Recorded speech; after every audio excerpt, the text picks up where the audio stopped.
আমাদের এই প্রজেক্টটা হচ্ছে তারটা না কমপ্লিট হয়ে গেছে এবং রঙও প্রায় কমপ্লিট পর্যায়ে।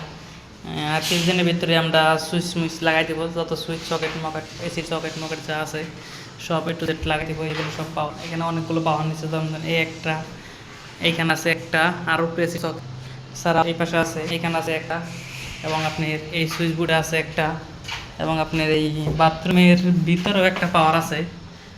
এটাও বাথরুমের ভিতরে একটা পাওয়ার আছে। দেখা অনেক সময় অনেক ধরনের হিটার মিটার চালায়, বাথরুমের চুল শুকানোর জন্য অনেক সময় হিটার মিটার চালায়, সেগুলোর ক্ষেত্রে পাওয়ারটা ব্যবহার করতে হয়। এখানে আমাদের তারমার টানা হয়ে গেছে, এখানে বাথরুমের গিজারের তারমার আছে কমপ্লিট, লাইট পয়েন্ট, বাথরুমের লাইট পয়েন্ট, বেসিংয়ের উপরে লাইট পয়েন্ট দেওয়া হয়েছে। এই পাশে এখানে পাওয়ার আছে, এটা হচ্ছে এসির সুইচ এবং ওইটা এসির সকেট। এখানে সুইচ বোর্ড আছে একটা, এখানে একটা পাওয়ার আছে। সবগুলোতে মোটামুটি কাজ আমাদের শেষ পর্যায়ে বিল্ডিংয়ে। আপনার এই বিল্ডিং কাজ শেষ পর্যায়ে, তো ওই পাশে আপনার টিভি লাইন করা হয়েছে, দেখতে পাচ্ছেন আপনারা। এই পাশে আমাদের এটা হচ্ছে এইচডিপি ফিনিশিং, কিন্তু কিছুদিনের ভিতরে এইচডিপি আমরা ড্রেসিং করে ফেলবো। এইচডিপি ফিনিশিং হয়ে গেছে, বড় একটা এইচডিপি, হ্যাভেলস কোম্পানির টাইস। এখানে দুইটা একটা টোকিং পাওয়ার আছে, ওইখানে একটা ওয়ান গ্যাং আছে।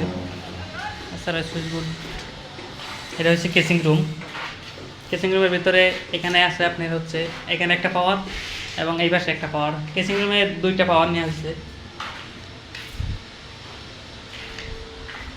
প্রত্যেকটা বাথরুমে আমাদের একটা করে পাওয়ার দেওয়া থাকে।